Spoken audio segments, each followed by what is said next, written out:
आज की इस क्लास में सभी भक्तों का स्वागत है।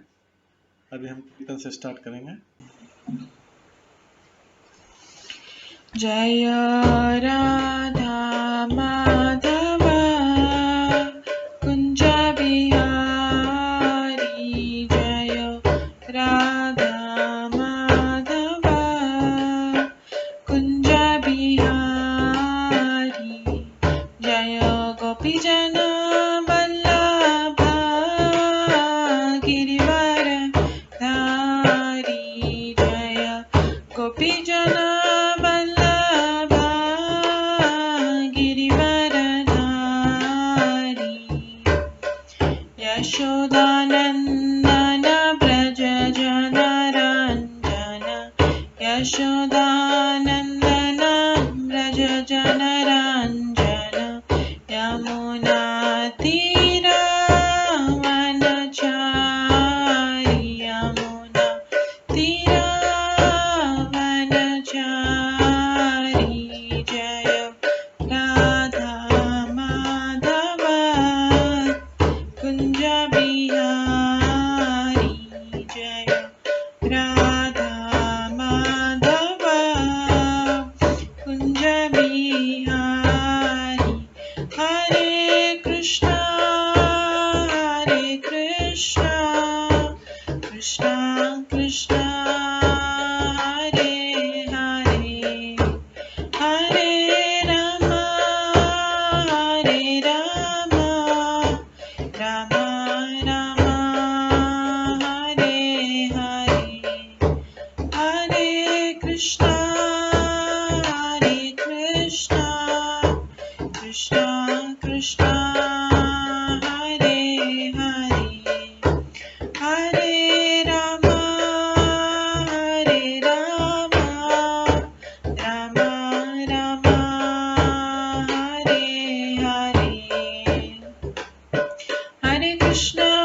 कृष्णा कृष्णा हरे हरे, हरे राम राम राम हरे हरे, हरे कृष्णा कृष्णा कृष्णा हरे हरे, हरे राम राम राम हरे हरे, हरे कृष्णा कृष्णा कृष्णा हरे हरे, हरे राम राम राम हरे हरे, हरे कृष्णा कृष्णा कृष्णा हरे हरे, हरे राम राम राम हरे हरे, हरे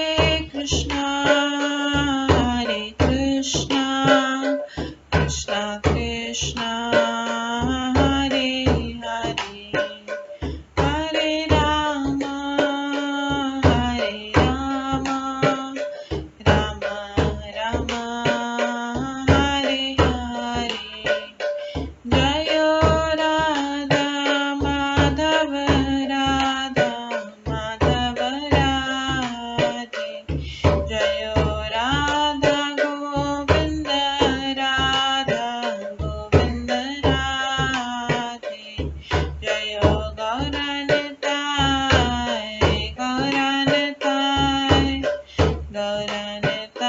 जय गौरनताय, जय जय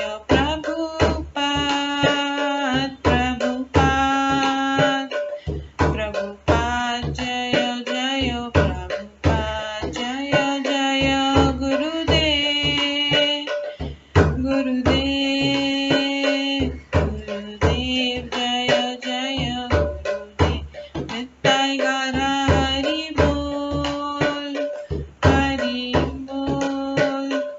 हरि बोल नित्य गौर हरि बोल,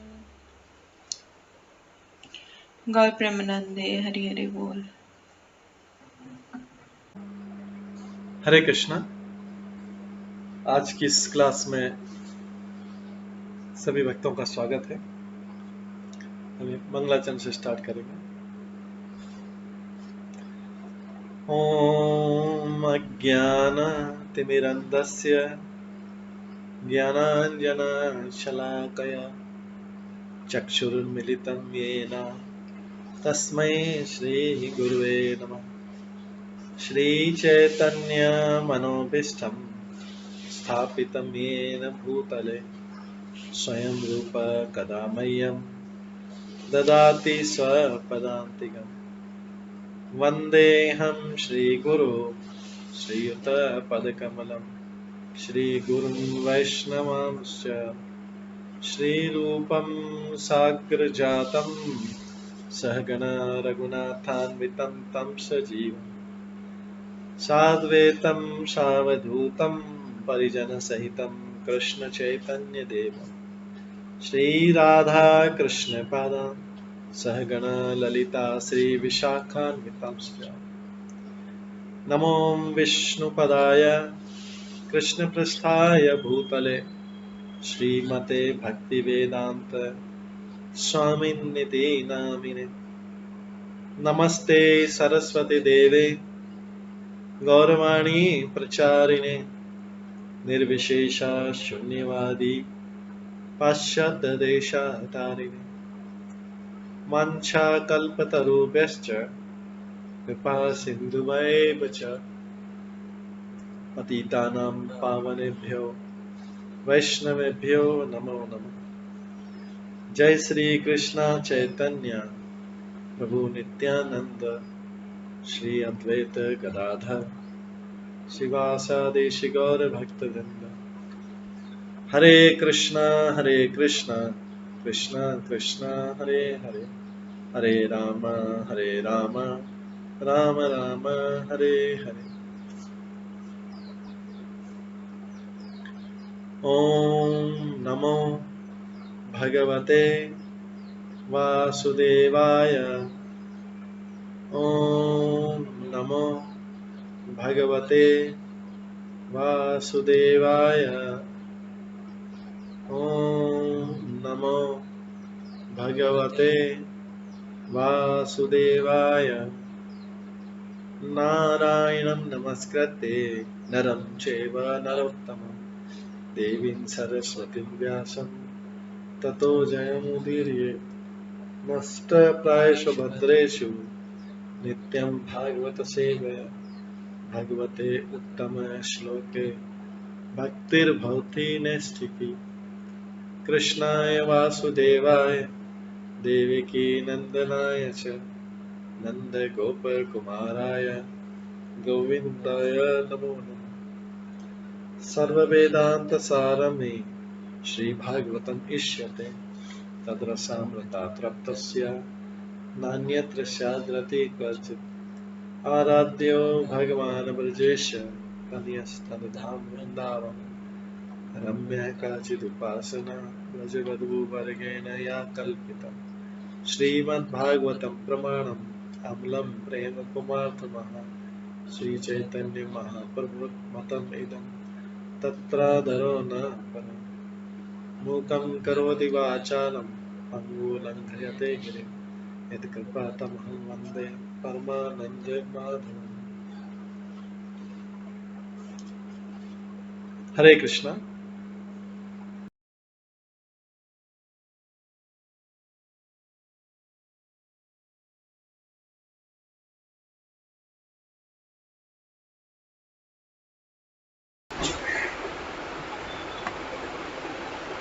हरे कृष्णा। आज की इस क्लास में सभी भक्तों का स्वागत है। कल हम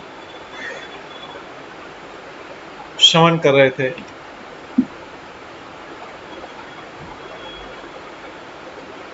5वें अध्याय से, जिसमें नंद महाराज तथा वसुदेव की भेंट हुई और नंद महाराज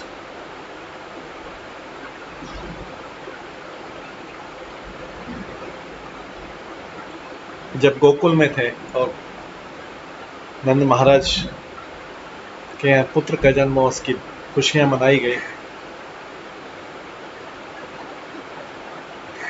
तो नंद महाराज ने विचार किया कि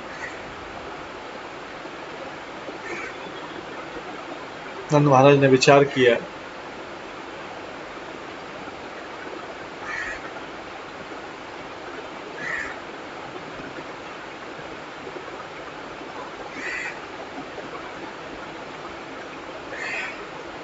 कि अगर मैं गोकुल छोड़ के जाता हूं मथुरा तो पीछे रक्षा कौन करेगा गोकुल की। नंद महाराज ने अपने जो वरिष्ठ ग्वाल बाले हैं उनके विश्वास पे गोकुल को छोड़ा और स्वयं मथुरा गए। नंद महाराज कंस को अपना जो वार्षिक टैक्स है वार्षिक कर देने गए और साथ में ये बताने भी गए कि उनके यहाँ पुत्र का जन्म हुआ है। जब नंद महाराज मिले वसुदेव को उसी समय वसुदेव को भी पता लगा कि नंद महाराज मथुरा आ रहे हैं, तो वसुदेव ने भी नंद महाराज से भेंट की। दोनों ने एक दूसरे का हालचाल पूछा। वसुदेव ने इनडायरेक्टली अपने पुत्र कृष्ण का भी पूछा, बताया नहीं कि कृष्ण जो आपके यहाँ जो कृष्ण जो आप बोल रहे हैं पुत्र जन्म हुआ वास्तव में मेरा ही पुत्र है, ये बताया नहीं, जैसा कि कल की क्लास में हमने श्रवण किया था।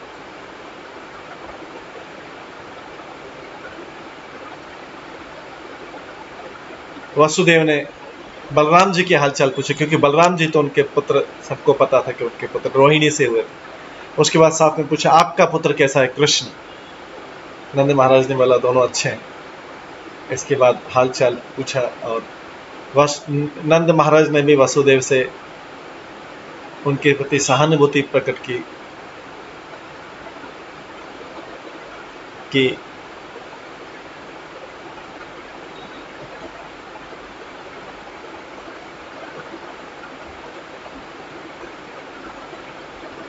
नंद महाराज ने सहानुभूति प्रकट की कि आपके 6 पुत्रों का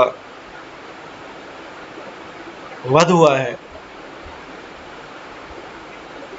बहुत दुख की बात है। आपकी कन्या का भी वध हुआ है कंस के हाथ। वास्तव में कन्या नंद महाराज की थी, जैसे कि कल की क्लास में हम श्रवण कर चुके हैं। लेकिन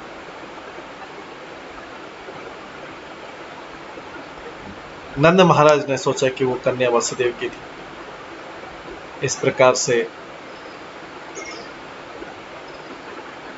दोनों को वार्तालाप हुआ।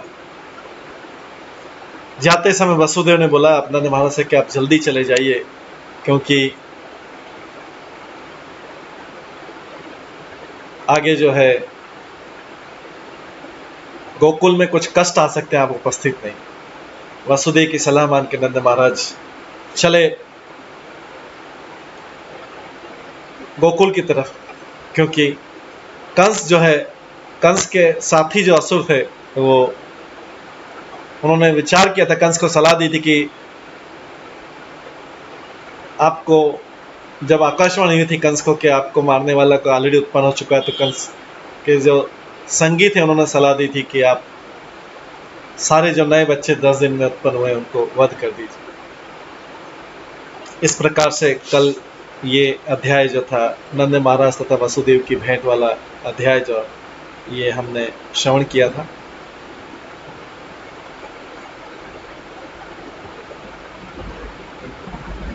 आज हम उसके आगे का जो छठा अध्याय पूतना वध उसका श्रवण करेंगे।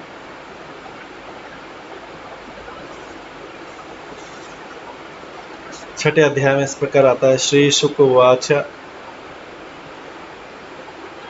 नंद पथि वच शौरे नम्रशेति विचिन्तयन् हरिम जगाम शरणम उत्पात आगम शंकित।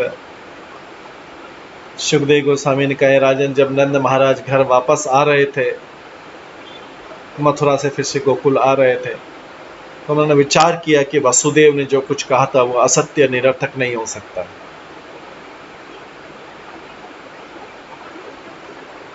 अवश्य गोकुल में उत्पातों के होने के कारण कुछ खतरा रहा होगा, इसीलिए वसुदेव ने मुझे सलाह दी कि आप जल्दी से वापस गोकुल चले जाइए। जो ही नंद महाराज ने अपने सुंदर पुत्र कृष्ण के खतरे के विषय में सोचा तो ये भयभीत उठे और उन्होंने परम नियंता के चरण कमलों में शरण ली। उनके लिए कृष्ण को भगवान नहीं मानते थे, वो परम नियंता उनके लिए और कोई थी। तो तात्पर्य, जब जब कभी कोई संकट आ पड़ता है तो शुद्ध भक्त सदैव भगवान द्वारा दी जाने वाली संरक्षण तथा आश्रय के विषय में सोचता है।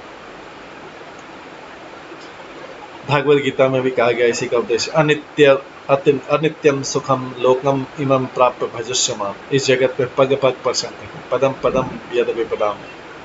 अतः भक्त के लिए पद पद पर भगवान की शरण में जाने के अतिरिक्त कोई अन्य उपाय नहीं रहता।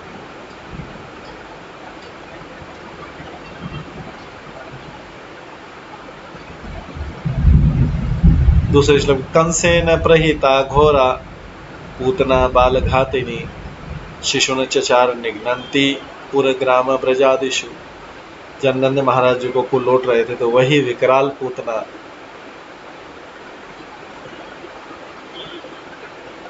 जिसे कंस ने बच्चों को मारने के लिए पहले से नियुक्त कर रहा था, वो नगरों तथा गांव में घूम घूम कर अपना नृशंस कृत्य कर सबको मार रही थी। जब नंद महाराज अपने गोकुल में, मथुरा से गोकुल में वापस आए, ये सारे बच्चों को, नए बच्चों को मार घूम घूम के। न यत्र श्रवणादीनि रक्षा ज्ञानी स्वकर्मसु कुर्वन्ति सात्वताम बर्तु यातु धान्य च तत्र ही। हे राजन, जहां भी लोग कीर्तन तथा श्रवण द्वारा भक्ति कार्यों की अपनी वृत्तियों में लगे रहते हैं,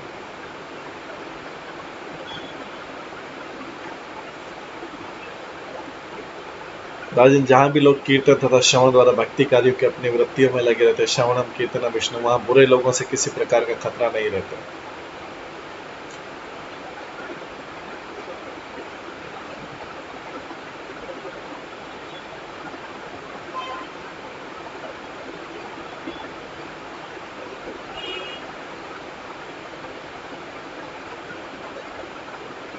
ये इसमें बताया जा रहा है कि सुखदेव गोस्वामी बता रहे हैं कि राजन, जहाँ भी लोग कीर्तन तथा श्रवण द्वारा भक्ति कार्यों के अपने वृत्तियों में लगे रहते हैं, वहाँ बुरे लोगों से किसी प्रकार का खतरा नहीं रहता है। जब साक्षात भगवान वहाँ विद्यमान हो तो गोकुल के विषय में किसी प्रकार की चिंता की आवश्यकता नहीं। तब सुखदेव गोस्वामी ने परीक्षित महाराज की चिंता को दूर करने के लिए श्लोक कहा। चूंकि महाराज परीक्षित कृष्ण भक्त थे, अतः जब उन्होंने समझा कि गोकुल में पूतना उत्पात मचा रही, तो कुछ उद्विग्न उठे। इसलिए सुखदेव गोस्वामी ने उन्हें आश्वस्त किया कि गोकुल में कोई खतरा नहीं, खतरा होते भी खतरा, क्योंकि जहां भी लोग कीर्तन तथा श्रवण द्वारा भक्ति कार्यों की अपनी वृत्तियों में लगे रहते हैं, वहां बुरे लोगों से किसी प्रकार का खतरा नहीं रहता।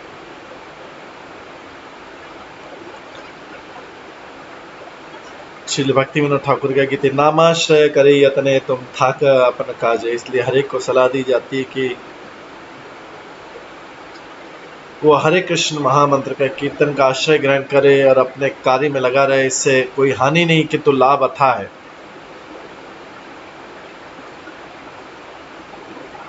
यहाँ तक कि भौतिक दृष्टि से भी सभी प्रकार से खतरों से बचने के लिए हरे कृष्ण मंत्र का कीर्तन करना चाहिए। ये जगत खतरे से पूर्ण है, पदम पदम यद विपदाम। इसलिए हमें हरे कृष्ण महामंत्र का कीर्तन करने के लिए प्रोत्साहित होना चाहिए, जिससे हमारे परिवार, समाज, पड़ोस तथा देश के सारे काम आसानी से चल सके और कोई खतरा ना रहे।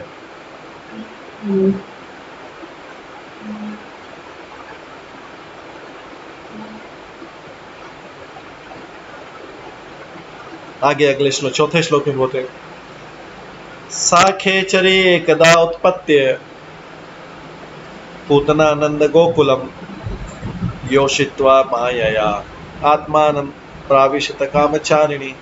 एक बार स्वेच्छा से विचरण करने वाली पूतना राक्षसी बाह्य आकाश में घूम रही थी।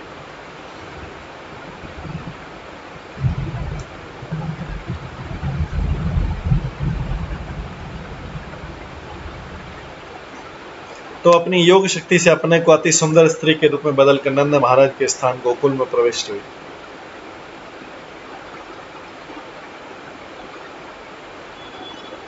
तात्पर्य, राक्षसियां ऐसी योग शक्ति जानती है जिनसे वे यंत्रों के बिना ही बाह्य आकाश में यात्रा कर सकती है। आज भी भारत के कुछ भागों में ऐसी जादूगरनियां हैं जो एक स्थान से दूसरे स्थान पर जा सकती है अपनी योग शक्ति के द्वारा, भौतिक योग शक्ति के द्वारा। पूतना को एक कला आती थी, उसने सुंदर स्त्री का वेश धारण करके नंद महाराज के धाम गोकुल में प्रवेश किया। ताम केश बंध व्यक्तिस्तक मल्लिकाम बृहत नितंब स्तन कृच्छ मध्यमा सुवास संकल्पित कर्ण भूषण पिशा उल्लसत कुंतल मंडितानना वल्गोस्मितमपांग विसर्ग वीक्षिते मनय हरन्तीं वनिता प्रजोत्साह अमंसत्तम्बोजकरेण रूपिणं गोप्य श्रियं दृष्टमिवागतं पतिम्। उस राक्षसी के नितंब भारी थे, उसके स्तन सुदृढ़ तथा विशाल थे, जिससे उसकी पतली कमर पर अधिक बोझ पड़ता दिखाई देता था। वो अत्यंत सुंदर वस्त्र धारण किए हुए थी। वो जो राक्षसी थी उसने इस तरह से वेश बनाया। अत्यंत सुंदर वस्त्र धारण के उसके केश मल्लिका फूल की माला से सुसज्जित थे, जो उसके सुंदर मुख पर बिखरे हुए थे। उसके कान के कुंडल चमकीले थे। वह हर व्यक्ति पर दृष्टि डालते हुए आकर्षक ढंग से मुस्कुरा रही थी।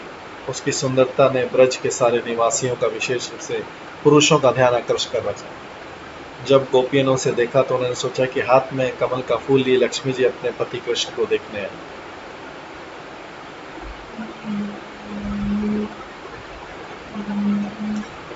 बालगृह तत्र विचिन्वते शिशुन् यदिच्छयानन्दगृहे असत्तन्तकम् बालं प्रतीच्छन् निजोरो तेजसं ददर्श तल्पे अग्निमिवाहितं वसि।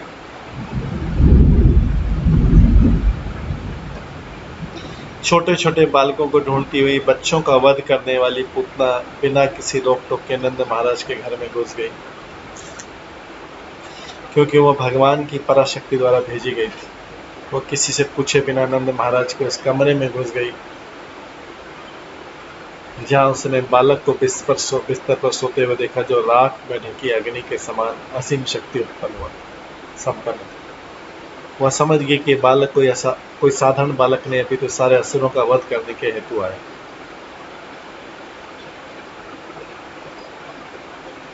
फिर असुरगण सदैव उत्पात मचाते और हत्या करते रहते हैं, किंतु नंद महाराज के घर में बिस्तर पर बैठा हुआ लेटा बालक असुरों का वध करने के लिए उत्पन्न हुआ था।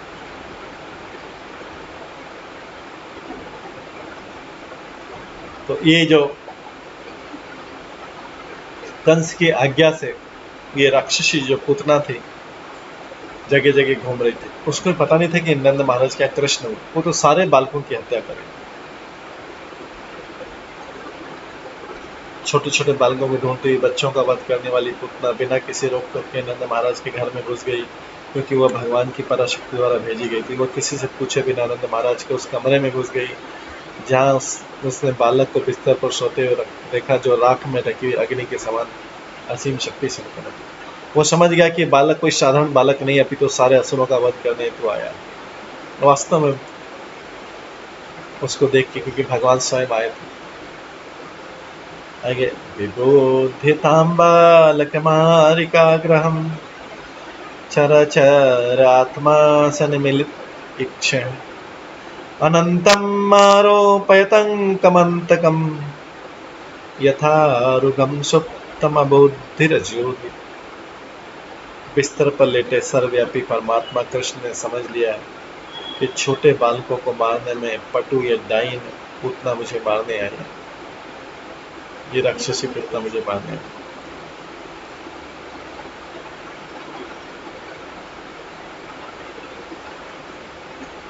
अतः उन्होंने अपनी आंखें बंद कर ली, मानो उससे डर गए।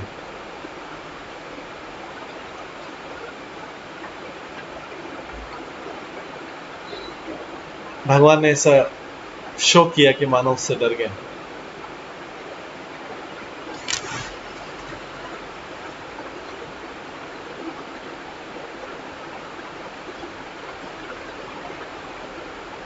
आंखें बंद कर ली, पूतना को देखा, हालांकि पूतना का वध कर। तब पूतना ने अपने विनाश रूप कृष्ण को अपनी गोद में उठा लिया। पूतना तो मारने आई थे, उन्होंने जो स्वयं उसका विनाश करेंगे पूतना का, उसको भी गोद में उठा लिया। जिस तरह की बुद्धिहीन मनुष्य सोते समय सांप को रस्सी समझकर गोद में ले लेते, जिस तरह बुद्धिहीन मनुष्य सोते सांप को रस्सी समझकर गोद में ले लेता। तात्पर्य श्लोक में दो जटिलता है। जब कृष्ण ने देखा कि पूतना मुझे मारने आई हुई है, तो उन्होंने सोचा क्योंकि ये स्त्री मात्र स्नेह दिखाने आई है, माता का स्नेह दिखाने आई, मात्र स्नेह, भले वो कृत्रिम रूप से आर्टिफिशियली क्यों ना, झूठा भी क्यों स्नेह नहीं दिखा रही हो, अतः इसे वर दे देना चाहिए। भगवान ने बोला कि अल्टीमेटली तो मेरे को दूध पिलाने आई, हालांकि है राक्षसी और मुझे वध करने आई, लेकिन साथ में दूध पिला के वध करे। तो उन्होंने सोचा चलो इसको फायदा दे देना चाहिए, क्योंकि इसने स्नेह दिखाया मेरे प्रति, चाहे शत्रुता से दिखाया। फलतः उन्होंने कुछ चिंता से उसे देखा और फिर आंखें बंद कर ली। पूतना राक्षसी भी सबका शक पकाए, उसको आश्चर्य हुआ। वो इतनी बुद्धिमान न थी कि जो समझ पाती कि वो सोते हुए सर्प को अपनी गोद में ले रही। उसने सर्प को सामान्य रस्सी समझा। अंतकम तथा अनंतम ये दो शब्द परस्पर विरोधी। बुद्धिमान न होने के कारण पूतना ने सोचा कि वो अपने अंतकम अर्थात काल को मार सकती है, किंतु अनंत होने से उसने बालक को कोई नहीं मार सकता। तां तीक्ष्ण चित्ताम् अतिवाम चेष्टिताम् वीक्षन्तराकोश परिच्छद्य सीवत् वरस्त्रियं तत्र प्रभया च दर्शिते निरीक्ष्यमाणे जननी अतिष्ठन्। पूतना राक्षसी का हृदय कठोर एवं क्रूर था, किंतु ऊपर से वह अत्यंत स्नेहमयी माता सदृश लग रही थी। वो मुलायम म्यान के भीतर तेज तलवार जैसी थी। यद्यपि यशोदा तथा रोहिणी ने उसे कमरे के भीतर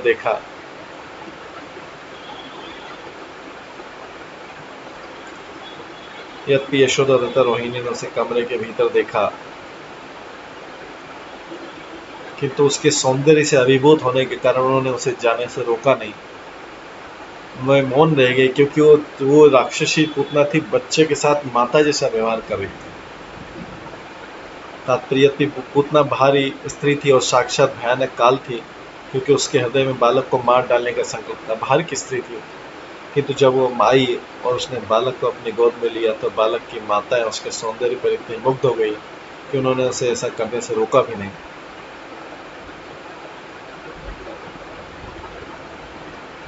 प्रभुपाद बोलते हैं यहाँ पे, कभी कभी सुंदर स्त्री अत्यंत घातक होती, क्योंकि लोग उसकी बाह्य सुंदरता पर मोहित, माया मोहित यह न समझ पाते कि उसके मन में है आखिर है क्या।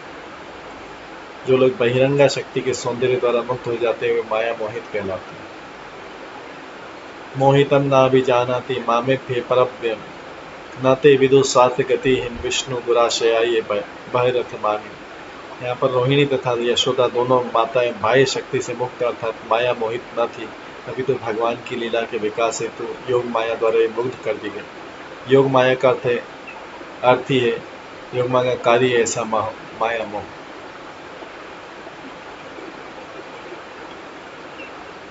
तस्मिन् स्तनन्दो जड़वीर्यं मुल्बणं घोराङ्कमादाय शिशो ददोथ गाढ़ं कराभ्यां भगवान् प्रपीडयत् तत् प्राणे सममरो समन्विता पीबा। उसी जगह भयानक तथा खूंखार राक्षसी ने कृष्ण को अपनी गोद में ले लिया, उनके मुंह में अपना स्तन दे दिया। उसके स्तन में घातक एवं तुरंत प्रभाव दिखाने वाला विष चिपड़ा हुआ था, जहर चिपड़ा हुआ। किंतु भगवान कृष्ण उस पर अत्यंत क्रुद्ध हुए। उन्होंने स्तन को पकड़कर अपने दोनों हाथों से कड़ाई से निचोड़ा और विष तथा उसके प्राण दोनों चूस लिए। तात्पर्य भगवान कृष्ण पूतना पर अपने लिए क्रुद्ध नहीं थे, इसलिए कि उन्होंने उस राक्षसी ने ब्रज भूमि में अनेक नन्हे बालकों को मार डाला था, इसलिए क्रुद्ध हो। उनको मारने आए थे इसलिए क्रुद्ध नहीं थे। उस राक्षसी ने अनेक छोटे बालकों को मारा था, तो कृष्ण निश्चय किया कि उसके प्राण लेकर उसे दंड दिया जाए। सामुच्चमुञ्जलं प्रभाषिणी सामुच्चमुच्चलमिति प्रभाषिणी निष्पीडयमानाखिलजीवबर्मणि विवृत्य नेत्रे चरणो भुजे मुहुः प्रसीवन् गात्राक्षपतिरुरोध। प्रत्येक मर्म स्थल में असहनीय दबाव से पूतना चिल्ला उठी। प्रत्येक मर्म स्थल में असहनीय दबाव से पूतना चिल्ला उठी, मुझे छोड़ दो, मुझे छोड़ दो, अब मेरा स्तनपान मत करो। पसीने से तर फटी हुई आंखें तथा हाथ और पैर पटकते हुए बार बार जोर जोर से चिल्लाने लगे। तात्पर्य कृष्ण ने इस राक्षसी को बुरी तरह दंड दिया। वह हाथ पैर इधर उधर पटकने लगी और अपने दुष्कर्मों का दंड देने के लिए कृष्ण भी उसे लतियाने लगे। तस्या स्वनेनति गभीरहंसा सद्री महोद्योच चचाल सग्रह रसादिश च प्रतिनेदिरजना पेतु क्षितो वज्र निपात शंकया। पुतला की गहन तथा जोरदार चित्कार से जब भगवान कृष्ण ने उसका स्तनपात किया और उसके प्राण भी चूस लिए, प्राण भी निकाल लिए, तो प्राण निकलने वाले थे, तो पुतना की गहन बहुत गहरी तथा जोरदार चित्कार से पर्वतों समेत पृथ्वी तथा ग्रहों समेत आकाश डगमगाने लगा। नीचे के लोग तथा सारी दिशाएं थरथरा उठी और लोग इस आकांक्षा से गिर पड़े कि उन पर बिजली गिर गई। तात्पर्य श्री विश्वनाथ चक्रवर्ती ठाकुर की टिप्पणी के श्लोक में रसा शब्द पृथ्वी के नीचे के लोग को रसा तल अतल वितल सुतल तलातल तलातल तद्योतल।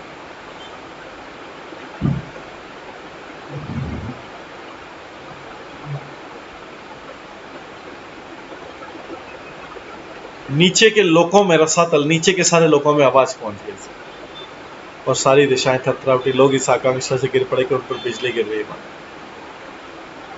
निशाचरितं व्यथितस्तनाभ्यसु व्याध्याय केशान् चरणो भुजैरपि सारी गोष्ठे निजरूपमास्थिता व्रजात व्रत्रः इव पतत् नृपः। इस तरह कृष्ण द्वारा स्तन पर दबाव डालने से अत्यधिक व्यथित पूतना ने अपने प्राण त्याग दिए। राजा परीक्षित वो अपना मुंह फैलाए तथा अपने हाथ पांव पसारे और बाल फैलाए अपने मूल राक्षसी रूप में गोचर में गिर पड़ी, मानो इंद्र के वज्र से आहत वृत्तासुर गिरा।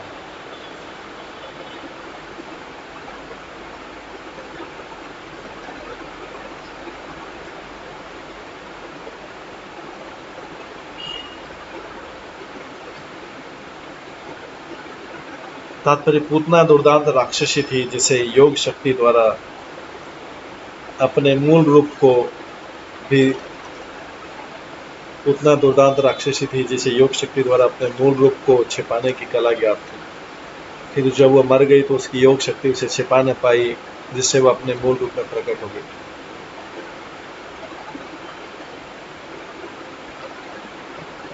पतमानापि तथा देह त्रिगव्योति अंतद्रमान चूर्णयाम आस राजेंद्र महता सिद्ध अद्भुतम।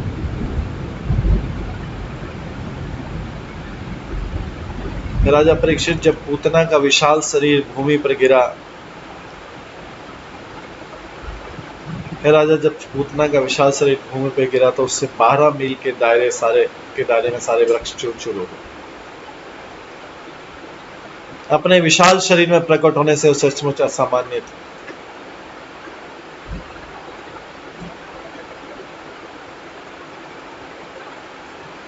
तो ये पूतना राक्षसी थी, उसने अपना विशाल शरीर, जब कृष्ण ने उसके प्राण लिए तो सुंदर स्त्री से वो राक्षसी बन गई और पूरे अपने ओरिजिनल फॉर्म में आ गई। तो 12 मील के दायरे में सारे वृक्ष चूर चूर हो गए थे उसके गिरने से। अपने विशाल शरीर में प्रकट होने से सचमुच असामान्य थी। तात्पर्य प्रभुपाद बताते हैं, कृष्ण द्वारा स्तनपान करने से जो पीड़ा उससे हुई, उससे मरते समय पूतना न केवल मकान छोड़ दिया अपितु उसने वो गांव भी छोड़ दिया और उसका विशाल शरीर चरा गांव में गाय जहां चरती वहां गिर पड़ा। क्योंकि कृष्ण उनके साथ चिपके रहे। कृष्ण तो स्तनपान कर रहे थे, दूध पी रहे थे, उस समय उनको उठा के अपने विराट स्वरूप में लेके आकाश में उड़ी। उड़ते उसको इतनी पीड़ा कि वो भागती जा रही उस गांव छोड़ के बाहर चला गया, ओपन में थे वहां जाके। एक्चुअली भगवान भी ऐसा चाहते थे कि वहां जाके पूरे जोर के साथ, आवाज के साथ में गिरी। 12 मील तक सारे वृक्ष उसके नीचे दब गए, इतना विशाल शरीर।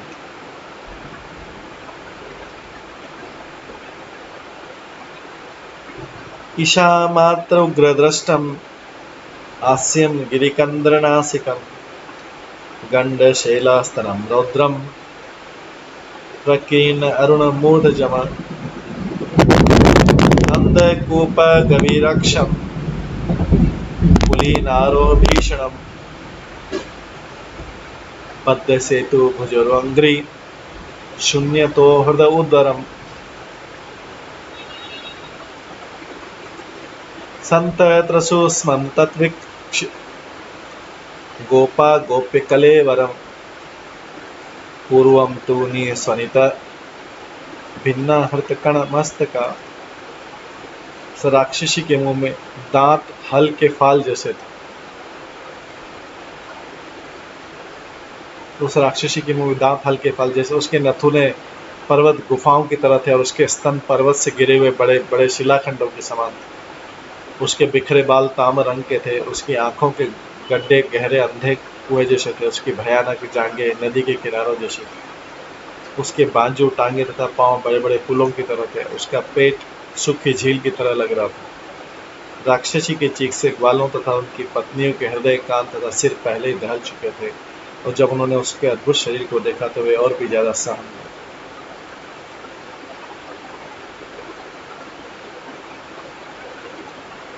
उसके उस भयानक शरीर को देख के और उसकी चीख को देख के ग्वाल बाल और उनकी पत्नियां के हृदय, कान तथा सिर इतनी आवाज के साथ में पहले दहल चुके, और उन्होंने उस अद्भुत शरीर को देखा तो वे और भी ज्यादा सहम। बालम च तस्या उरसी क्रीडन्तम अकुतो भयम गोप्य तोर्णम समभ्यत्य जग्रुहु जात संभ्रमा। बालक कृष्ण भी निडर होकर पूतना की छाती के ऊपर भागकर खेल रहा था।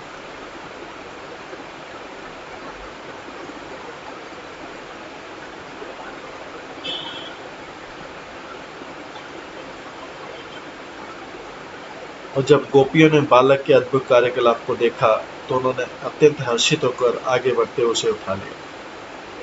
जब पूतना नीचे गिरी तो देखा कि बालक कृष्ण निडर होकर पूतना की छाती के ऊपर, स्तनों के ऊपर खेल रहा था। और जब गोपियों ने बालक के कृष्ण के अद्भुत कार्यकलाप को देखा, उस शरीर पे, बड़े विशाल शरीर पे जब उसको देखा तो उन्होंने अत्यंत हर्षित होकर आगे बढ़ते हुए उसे उठा लिया। तात्पर्य ये है पूर्ण पुरुषोत्तम भगवान कृष्ण। यद्यपि योग शक्ति से पूतना अपने शरीर को घटा बढ़ा सकती थी और उसी के अनुसार शक्ति प्राप्त करती थी, किंतु भगवान चाहे जिस भी रूप में क्यों न हो, भगवान चाहे जिस भी रूप में क्यों न हो, समान रूप से शक्तिशाली रहते हैं। कृष्ण असली भगवान है, क्योंकि चाहे मैं बालक हूं या युवक,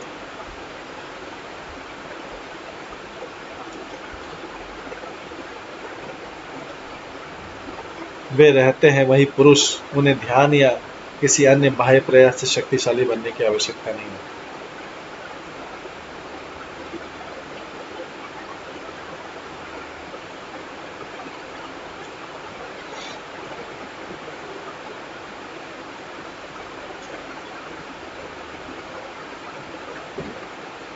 इसलिए जब विकट शक्तिशाली पूतना ने अपना शरीर बढ़ाया तो कृष्ण वैसे ही नन्हे बालक बने रहे और निडर होकर उसकी छाती के ऊपर खेलते रहे। षडैश्वरी पूर्ण भगवान चाहे जिस रूप में हो, अपनी समस्त शक्तियों से सदैव पूर्ण रहते हैं। उनकी शक्तियां सदैव पूर्ण रहती हैं। परास्य शक्ति विविधेव श्रूयते। वे किसी भी परिस्थिति में अपनी सारी शक्तियों का प्रदर्शन कर सकते हैं।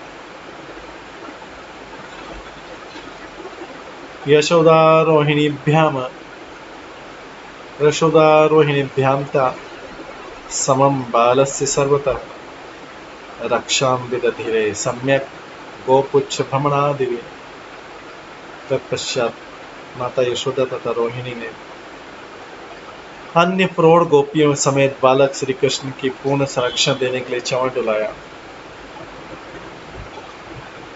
तात्पर्य, जब कृष्ण इतने बड़े खतरे से बच गए तो माता यशोदा तथा रोहिणी को मुख्य रूप से चिंता हुई। अन्य वृद्धा गोपियों ने भी, जो उन्हीं की तरह व्याकुल थी, माता यशोदा तथा रोहिणी का अनुकरण किया। यहाँ हम पाते हैं कि घरेलू कार्यों में स्त्रियां जो होती बालक की रक्षा गाय की सहायता से ही करती।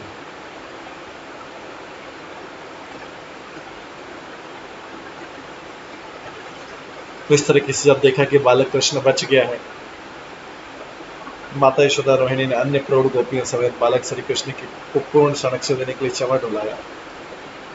जब कृष्ण इतने बड़े खतरे से बच गए तो माता यशोदा तथा रोहिणी को मुख्य रूप से चिंता हो गई। अन्य वृद्धा गोपियों ने भी, जो उन्हीं की तरह व्याकुल थी, माता यशोदा तथा रोहिणी का अनुकरण किया। यहाँ आप पाते हैं कि घरेलू कार्यों में स्त्रियां बालक की रक्षा गाय की सहायता से करती। वे जानती थी कि बच्चे को सभी प्रकार के खतरों से बचाने के लिए किस प्रकार चंवर डुलाई जाती। गौरक्षा से अनेक सुविधाएं प्राप्त होती, किंतु लोग इन बातों को भूल चुके हैं। इसलिए कृष्ण भगवद गीता में गायों की सुरक्षा पर बल देते हैं। कृषि, गोरक्ष, वाणिज्य, वैश्य कर्म स्वभाव है। आज भी वृंदावन के आसपास के गांवों के निवासी गाय की रक्षा करने के लिए सुखपूर्वक जीवन बिताते हैं।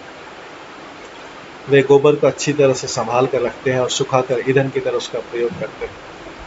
उनके पास पर्याप्त अन्न भंडार रहता है और गायों की रक्षा करने से उनके पास पर्याप्त दूध तथा दूध से बनने वाले पदार्थ होते हैं, जिनसे सारी आर्थिक समस्या हल हो जाती है।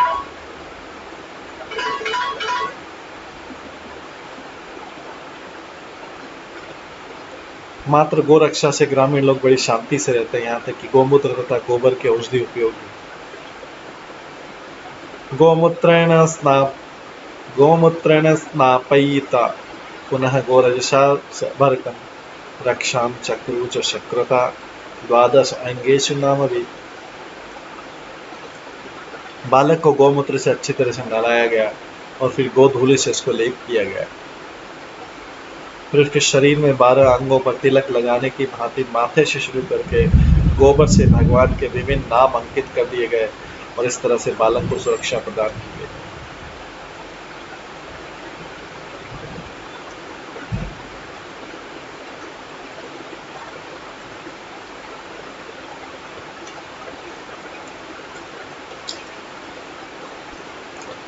ये सारा किस लिए हुआ? कृष्ण की रक्षा करने के लिए। तो गाय के ऊपर किस प्रकार से निर्भरता है। कृष्ण के समय माता यशोदा और रोहिणी किस तरह से सारी रक्षा गायों से करते। इसे लिखा है कि यहाँ हम पाते हैं कि घरेलू कार्यों में स्त्रियां बालक की रक्षा गाय की सहायता से करती थी।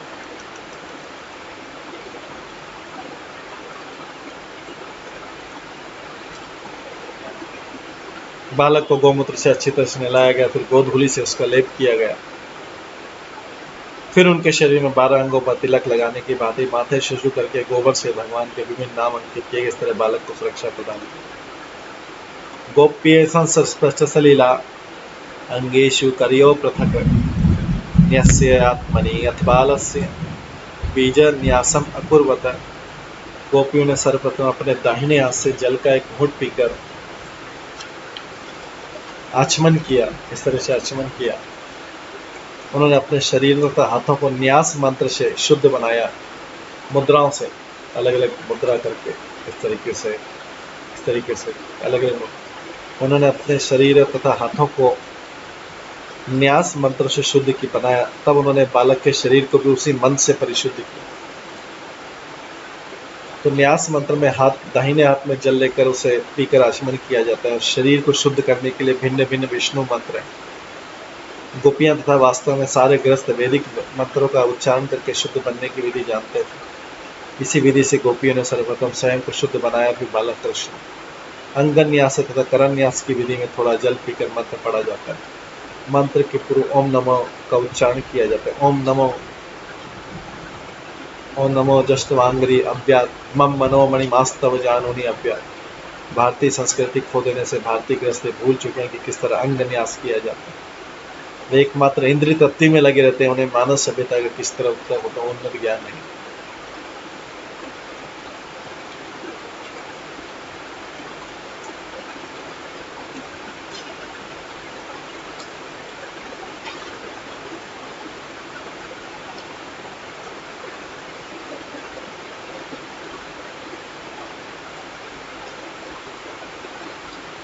आगे 22वें श्लोक में आता है,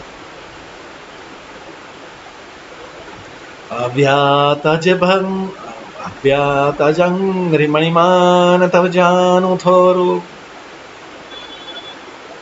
यज्ञच्युत्कटितटं जठरं हयास्य हतकेशव त्वत्उरईश इनतु कंठं विष्णु भुजं मुखं उरुक्रम ईश्वरः कम्। चक्रे अग्रत्सगद्धर्यस्तु पश्चात् तत्पाशयो धनु असि मधुहाजन अजनश्च कोणेषु शङ्ख उरुगाय उपरि उपेन्द्रस्ताक्षरीक्षितो हल्दरः पुरुष समन्ता। शुभदेव गोस्वामी ने महाराज परीक्षित को बतलाया कि गोपियों ने कृष्ण की रक्षा उपयुक्त विधि के अनुसार निम्नलिखित मंत्र द्वारा की। गोपियों ने कृष्ण की रक्षा की, कृष्ण को अभी पूतना से बच गए, उसको बचाने के लिए तो अभी गाय की पूंछ हिलाई और सब कुछ किया। गाय कैसे कैसे किया, क्या क्या गौमूत्र से नहलाया, फिर गोधूली से उसको लेप किया और गोबर से भगवान के निमित्त नाम अंकित किए। उसके बाद आगे बोलते हैं, आज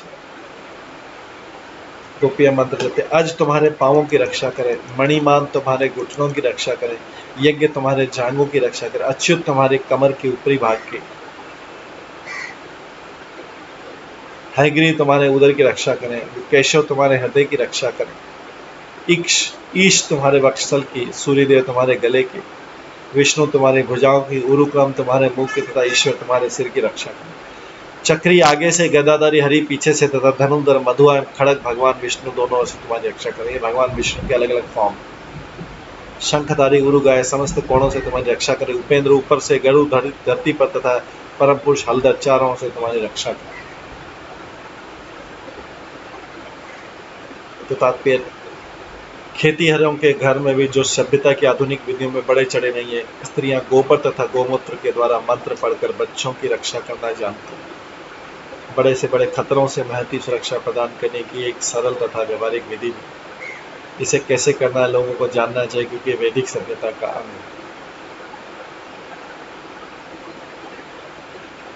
है। इंद्रियाणि ऋषिकेश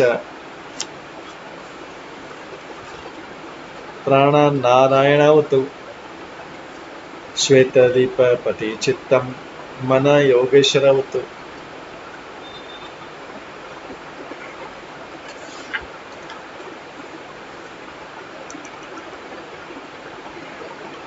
ऋषिकेश तुम्हारी इंद्रियों की तथा नारायण तुम्हारे प्राण वायु की रक्षा करे। श्वेत दीप के स्वामी तुम्हारे चित्त की तथा योगेश्वर तुम्हारे मन की रक्षा करे।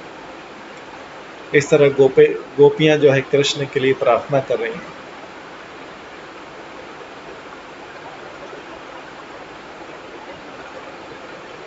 प्रश्ने गर्भस्तु ते बुद्धिम आत्मानं भगवान पर क्रीडन्तं पातु गोविंदः शयानं पातु माधव व्रजन्तम् अव्यात वैकुंठ आसीनं त्वां श्रियपति भुंजानम यज्ञ भोग पातु सर्वग्रह भयं कर। भगवान प्रश्नी गर्भ तुम्हारी बुद्धि की तथा पूर्ण पुरुषोत्तम भगवान तुम्हारी आत्मा की रक्षा करे। तुम्हारे खेलते समय गोविंद तथा तुम्हारे सोते समय माधव तुम्हारी रक्षा करे। वैकुंठ तुम्हारे चलते समय तथा लक्ष्मीपति नारायण तुम्हारे बैठते समय तुम्हारी रक्षा करे। इसी तरह भगवान यज्ञ भुग जिनके सारे जिनसे सारे दुष्ट ग्रह भयभीत रहते, तुम्हारे भोग के समय तुम्हारी रक्षा करें। डाकिने या तो धान्य च कुष्मांडा ये अर्भग्रह भूत प्रेत पिशाचाश्च यक्ष रक्ष विनायक कोटरा रेवती ज्येष्ठा पूतना मातृकादय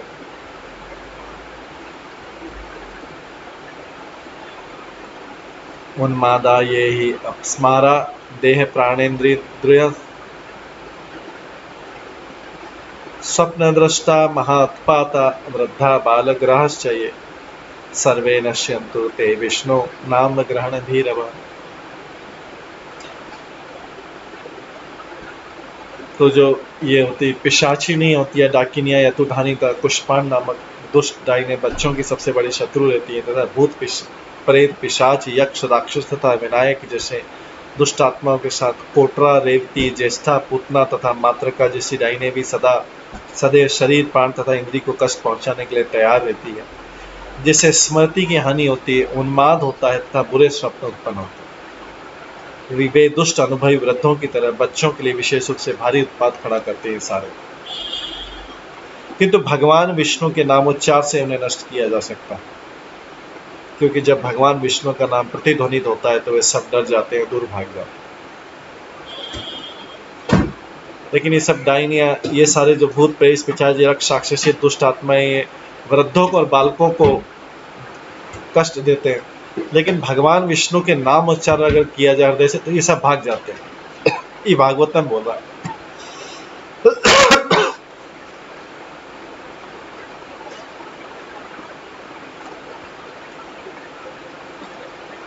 ब्रह्म संहिता में कहा अद्वैतम अच्युतम अनंत अद्वैतम अच्युतम मनादि अनंत रूपम आद्यम पुराण पुरुषम नमयो मनम च वेदेश दुर्लभ मधुलभात्मक आत्मभक्तो गोविंदम आदि पुरुषम तमं भजामि। मैं उन भगवान गोविंद की पूजा करता हूँ जो आदि पुरुष है, अद्वैत है, अच्युत है, अनादि।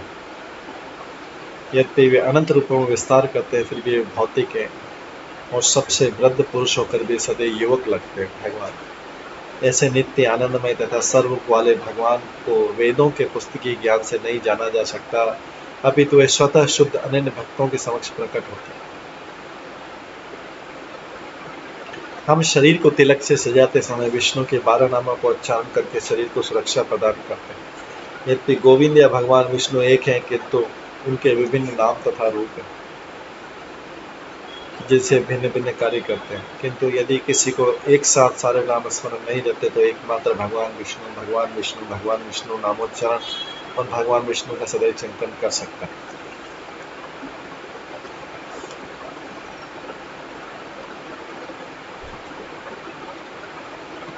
विष्णु आराधना परम पूजा का यही सर्वोच्च रूप है।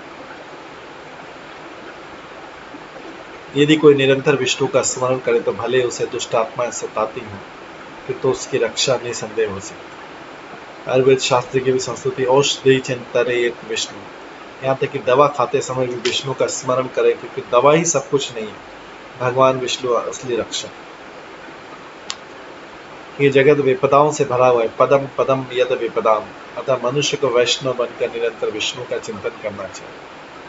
हरे कृष्ण महामंत्र का कीर्तन करने से अधिक सुगम हो जाता है, इसलिए श्री चैतन्य महाप्रभु ने संस्कृति की कीर्तनीय सदा हरि परम विजयते संकृति कृष्ण संकीर्तनम तथा अलग अलग कीर्तनादेव कृष्ण से मुक्त संग परम विजय।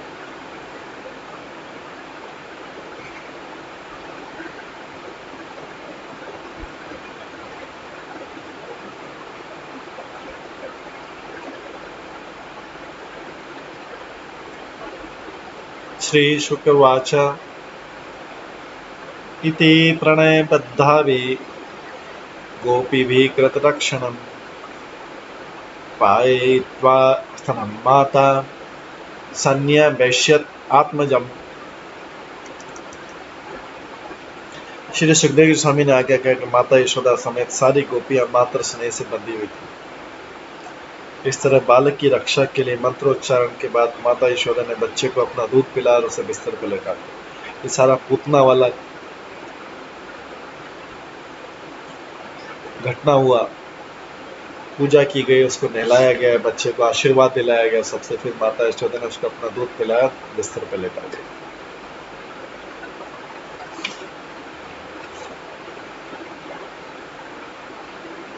तो जब बालक अपनी माता के स्तनों का दूध पीता है तो यह स्वस्थता का शुभ लक्षण। अगर बालक अच्छी तरह माता का दूध पी रहा है तो ये उसकी स्वस्थ है बालक से। इसलिए वृद्धा गोपियां कृष्ण को सुरक्षा प्रदान करने के लिए केवल मंत्र उच्चारण से ही संतुष्ट नहीं, अपितु उन्होंने इसकी भी परीक्षा की कि उसके बालक का स्वास्थ्य ठीक है कि नहीं। जब बालक के स्तन से दूध चूसा तो उससे पुष्टि हुई कि बालक स्वस्थ है, और जब गोपियां पूरी तरह तुष्ट हो गई तो उन्होंने बालक को उसके बिस्तर पर लेटा दिया। तावत् नन्दादये गोपा मथुराय व्रजं गताः विलोक्य पूतना देहं बभूव अति विस्मिता। तब तक नंद महाराज समेत सारे ग्वाले मथुरा से लौट आए, और जब उन्होंने रास्ते में पूतना के विशाल काम शरीर को मृत देखा तो वे अत्यंत आश्चर्यचकित हो गए। तब तक नंद महाराज के आश्चर्य को कई प्रकार से समझा जा सकता है। पहला तो यह कि ग्वालों ने इसके पूर्व वृंदावन में इतना विशाल शरीर नहीं देखा, इसलिए सभी लोग आश्चर्यचकित थे। फिर वे विचार करने लगे कि आखिर इतना विशाल शरीर आया कहाँ से, क्या यह आकाश से गिरा या क्या किसी भूल से या किसी योगिनी शक्ति से वे वृंदावन की बजाय किसी दूसरे स्थान को पहुंच गए। वे ठीक से अनुमान नहीं लगा सके क्या हुआ, इसलिए वे आश्चर्यचकित। नूनम बत ऋषि संजात योगेश व समास एवं दृष्ट ही उत्पात यत आह अनकदुंदवे। नंद महाराज तथा अन्य बच्चे ग्वाले चिल्ला पड़े। उनको देखते से ही नंद महाराज लोग पहुंचे ही थे कि उनको पता लगा कि देखा तो लगा कि ऐसा, ये तो बहुत भयानक कांड हो गया। वो चिल्ला पड़े मित्रों, जान लो कि अनक दुनंबी अर्थात वासुदेव बहुत बड़ा संत योगेश्वर बन चुका है, अन्यथा वो इस उत्पात को पहले से कैसे देख सकता था और हमसे इसकी भविष्यवाणी कैसे कर सकता। तो श्लोक से क्षत्रियों तथा बेचारे वैश्यों का अंतर प्रकट होता है। वासुदेव राजनीतिक स्थिति का अध्ययन कर देख सकते थे कि क्या होने वाला है, जबकि खेतिहरों के राजा नंद महाराज इतना ही अनुमान लगा सकते कि वासुदेव महाराज परम संत, उन्हें योग शक्ति प्राप्त हो चुकी है। वास्तव में वसुदेव के अधीन सारी योग शक्तियां थी, अन्यथा वो कृष्ण के पिता कैसे बनते। किंतु वास्तविकता तो है कि कंस की राजनीतिक हलचलों का अध्ययन करके ही उन्होंने उत्पातों को पहले देख लिया था और नंद महाराज को सतर्कता बरतने के लिए सावधान किया। नंद महाराज इस घटना की भविष्यवाणी को वसुदेव के आश्चर्यजनक योग शक्ति से संपन्न थे। वसुदेव में तो क्षत्रिय थे तो राजनीतिक पावर तो थी सही, सोचने समझने की, साथ में आध्यात्मिक शक्ति भी थी। वसुदेव ने नंद महाराज को मथुरा से जाने से पहले बोल दिया था कि गोकुल में कोई उपद्रव हो सकता है। तो जब नंद महाराज और ग्वाल बालों के साथ गोकुल में प्रवेश किए तो पूतना का विशाल शरीर देखा और सब देखा तो ग्वाल बाल चिल्ला पड़े कि ये जो वसुदेव है तो भाई योग शक्ति वाला, उसने तो पहले ही बता दिया था कि आपके जल्दी से चले जाओ, गोकुल में उपद्रव हो सकता है।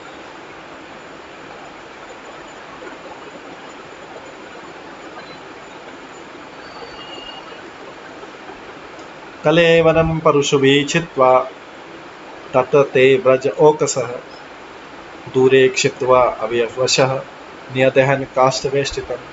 ब्रजवासियों ने पूतना के शरीर को फरसों से खंड खंड किया, काटा, मृत्यु हो गई थी। फिर उन खंडों को दूर फेंक दिया। उन्होंने लकड़ी से ढककर सबको टुकड़ों को आग लगा दी, भस्मीभूत कर दिया, भस्म में पड़ गए थे। एक पूरे शरीर को एक जगह आग नहीं लगाई जा सकती थी, उसको टुकड़े में किया, फिर अलग अलग फेंका, फिर वो अलग अलग टुकड़ों में आग लगाई और सबको भस्म।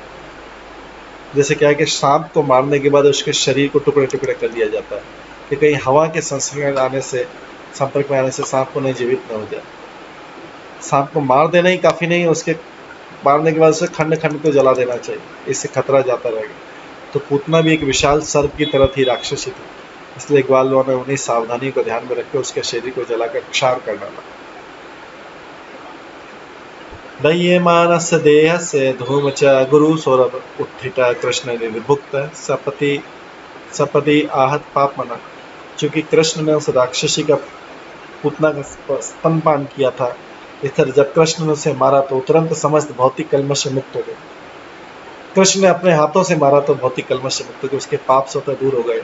अतः जब उसके विशाल शरीर को जलाया जा रहा था तो उसके शरीर से निकलने वाला धुआं अगरू की तरह सुगंध सा महक रहा था, क्योंकि कृष्ण ने उसको मारा था, स्पर्श किया। येन केन प्रकारेण प्रत्यक्ष अपत्रिक रूप से पूतना ने भगवान को स्तनपान कराया था। भगवान की सेवा कई उसके कारण, उस सेवा के कारण चाहे किसी भी कारण से किए, वो शुद्ध बन गई। और जब उसका दुष्ट भौतिक शरीर जलाया गया तो उसे अगरों की सी सुगंध आने लगी, जो अत्यंत अच्छी लगने वाली सुगंधित जड़ी बूटी होती। आगे बोला, पूतना लोक बाल्ग्नि राक्षसी रुधिर अशना जिंघासया अपि हरिये स्तनम दत्वा सतगति किम पुनः श्रद्धया भक्त्या कृष्णाय परमात्मने यच्छन प्रियतमम किमनु रक्ता तदमात्र यथा। पूतना सदा ही मानव शिष्यों के खून की प्यासी रहती थी।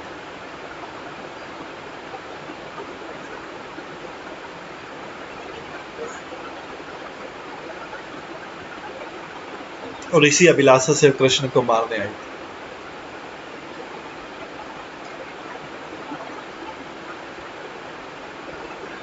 किंतु कृष्ण का स्तनपान करने से उसे सर्वोच्च पद प्राप्त हुआ, तो भला उनके विषय में क्या कहा जाए, जिनमें माताओं के रूप में कृष्ण के लिए सहज भक्ति तथा स्नेह था। उन लोगों का जब एक दुष्ट स्त्री ने आके गलत भाव से भी भगवान को दूध पिला दी, जब उसको भगवान ने उद्धार कर दिया, उन माताओं उनके विषय में क्या कहा, जिनमें माताओं के रूप में कृष्ण के लिए सहज भक्ति का स्नेह था, जिन्होंने अपना स्तनपान कराया या कोई अत्यंत प्रिय वस्तु भेंट की, जैसा कि माताएं, उन माताओं का क्या, जो जैसे यशोदा और देवकी ने जिन्होंने स्तनपान कराया, और बाकी माताएं जो अपनी प्रिय वस्तु कृष्ण को भेंट करने के लिए तैयार होती। तो पूतना को कृष्ण से कोई स्नेह नहीं था, प्रत्युत वो उनसे ईर्ष्या करती थी, उन्हें मार डालना चाहती थी। फिर भी जाने अनजाने उसने उन्हें स्तनपान कराकर परम गति प्राप्त की।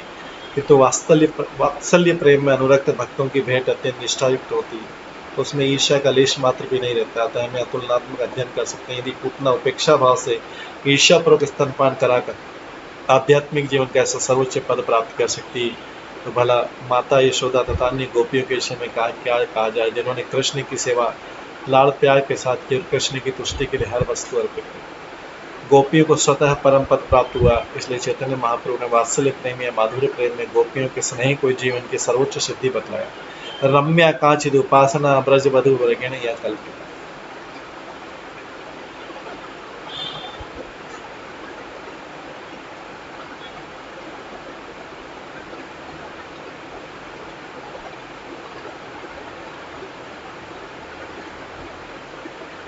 सैंतीसवां श्लोक। पदभ्याम भक्तहृदयस्थाभ्याम वन्द्याभ्याम लोकवन्दिते अंगयस्या समाक्रम्य भगवान अपि ततस्नम या तो धानी अपि सा स्वर्गम अवाप जननी गतिम कृष्ण भक्त स्न क्षीरा किमु गावनुमातर। भगवान कृष्ण शुद्ध भक्तों के हृदय में सदैव स्थित रहते हैं और ब्रह्मा जी तथा भगवान शिव जी जैसे पूज्य पुरुषों द्वारा सदैव वंदनीय।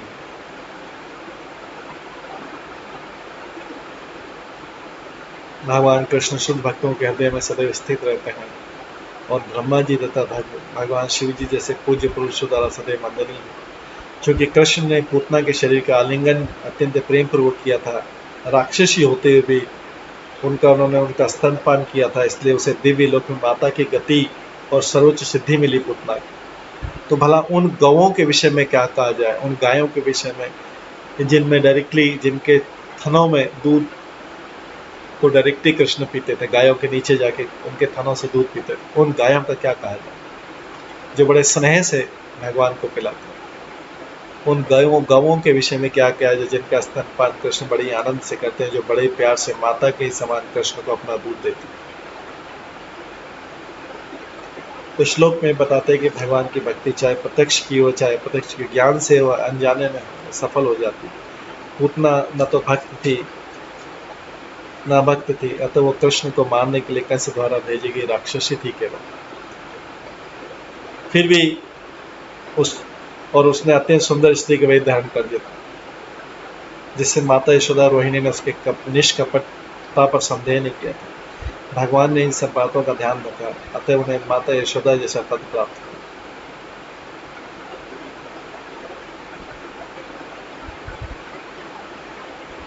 वैकुंठ लोक में पूतना को धाय प्राप्त धात्रियुचिताम, जैसा कि उद्धव ने बताया। गोलोक वृंदावन में माता यशोदा की सहायता करने के लिए उसे धाय तथा दासी का पद दिया गया। आगे बोलते हैं 39 to 40 श्लोक में, पयांसी यासाम अपिबत पुत्र स्नेह स्नुतानि अलम भगवान देव के पुत्र केवल्य आदि अखिल प्रद तासामविरतं कृष्णे कुर्वती नाम सुतक्षणम न पुनः कल्पते राजन संसार अज्ञान संभव। भगवान कृष्ण अनेक वरों के प्रदाता हैं, जिनमें केवल्य अर्थात ब्रह्म तेज भी तदात्म में सम्मिलित। उन भगवान के लिए गोपियों ने सदैव मात्र प्रेम का अनुभव किया।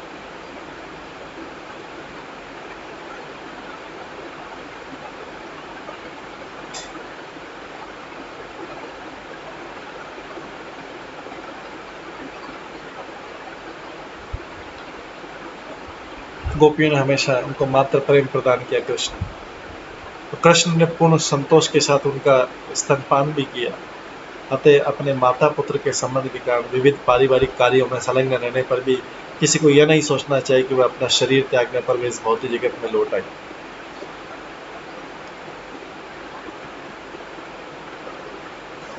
भगवान का अगर किसी भी भगवान के साथ में किसी का स्वामी, मित्र, परम पुत्र या परम योगी के रूप में कृष्ण से संबंध हो तो कृष्ण का चिंतन कर सकता है। अगर कैसे ऐसा करता है तो उसका भौतिक जीवन का अंत है। भगवद गीता में पुष्टि हुई, त्यक्त्वा देह पुनर्जन्म नेति वापयति। ऐसे भक्तों के लिए भगवत धाम वापस जाना सुनिश्चित, न पुनः कल्पते राजन संसार और ज्ञान संभव। इस श्लोक इस बात की पुष्टि होती है कि कृष्ण भक्त जो है कृष्ण के किसी विशेष संबंध में बंध कर निरंतर ध्यान करते फिर जगत में नहीं लौटते। इस संसार में वही संबंध। मनुष्य सोचता है ये मेरा पुत्र है, मेरी पत्नी है, मेरा प्रेमी, ये मेरा मित्र, किंतु ये संबंध क्षणिक माया, अज्ञान स्वभाव। ऐसी चेतना अज्ञान के कारण उत्पन्न होती है, किंतु जब यही चेतना कृष्ण भावना व्रत में जागृत होती तो उसे पुनः आध्यात्मिक जीवन प्राप्त होता है और वो निश्चित रूप से भगवत धाम चले गए। यद्यपि गोपियां रोहिणी तथा माता यशोदा की सखियां थी और कृष्ण को अपना स्तनपान कराती थी, परंतु प्रत्यक्ष कृष्ण की माताएं न थी, किंतु उन्हें भगवत धाम जाने का तथा कृष्ण की सासें, दासी आदि बनने का ऐसा अवसर प्राप्त हुआ जैसा रोहिणी तथा यशोदा। गोपियां तथा वृंदावन के निवासी कृष्ण के साथ ऐसा संबंध बनाए रखते।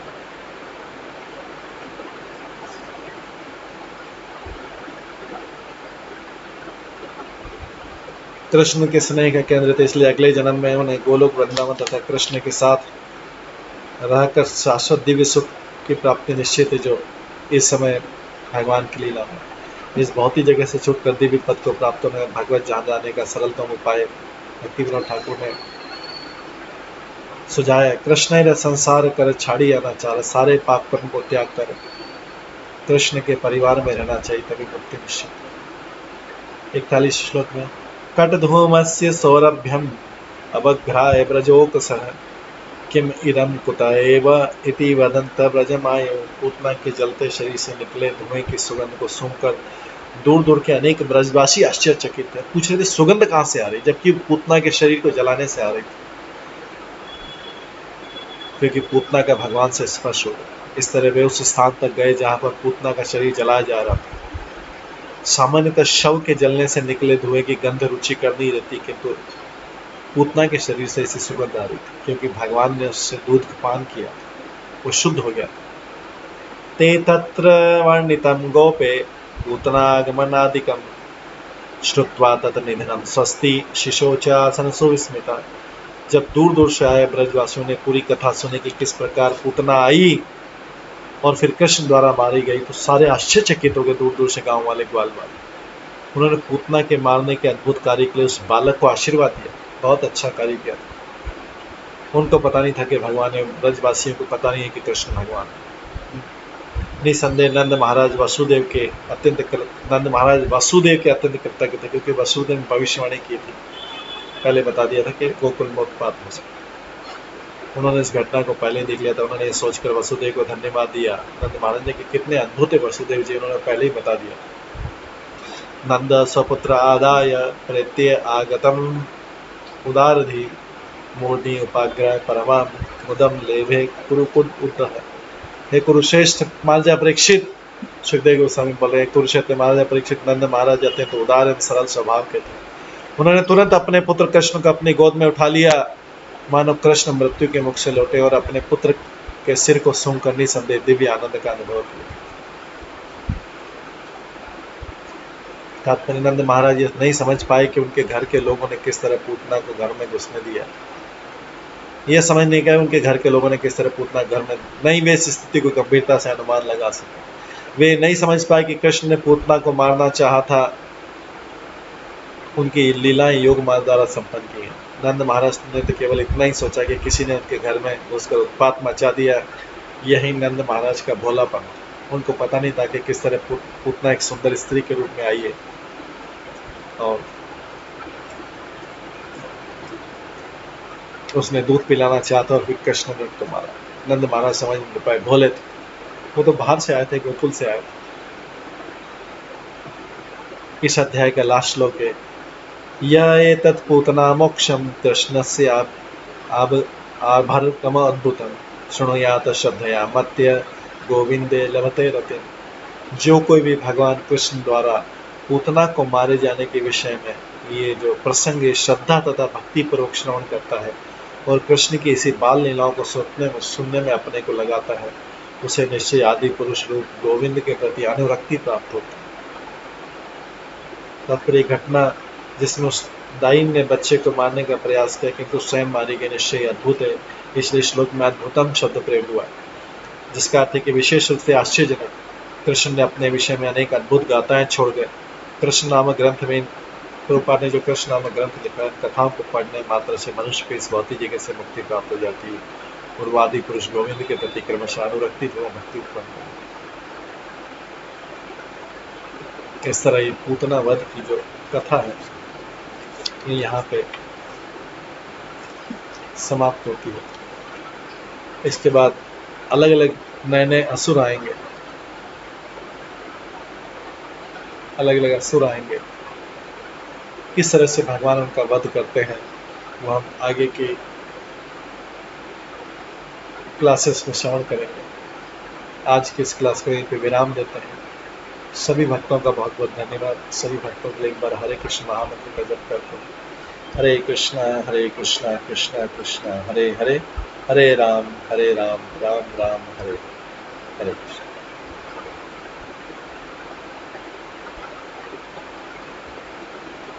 आज के कोई प्रश्न तो कल की क्लास में हम लोग। हरे कृष्ण।